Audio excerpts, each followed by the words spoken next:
पेजमा हेर्दाखेरि हिजो जुन कुरा मैले उठाएको थिएँ, अब कालो प्लेट बाँड्दाखेरि यहाँ चाहिँ त्यहाँको दलालीहरूले, त्यहाँको चाहिँ सिन्डिकेटहरूले, खास गरी सिन्डिकेटहरूले चाहिँ पैसा चाहिँ बोसुक्कै खाएको जस्तो देखियो। अब छानबिन होला त यसमा, छानबिन गर्नु पर्ला, के लाग्छ यहाँलाई? गर्नु पर्यो नि। त्यो 15 लाख रुपियाँ कसले खान्छ? एउटा ट्याक्सीको 15 लाख खानाले अब नट अ जोक, अरबौँको कुरा हो यो चाहिँ।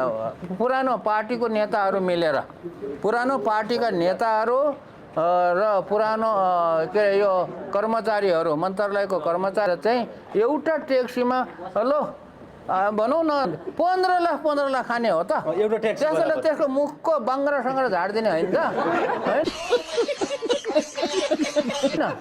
एउटा ट्याक्सीको नम्बर प्लेट दिनलाई 15 लाख खाने र खुवाउने अनि त्यस्तो किसिमको कुरालाई चाहिँ अनदेखा गरेर, नदेखे जस्तो गरेर बस्ने सरकार, पहिलाको सरकारहरू, मरेको सरकार थियो।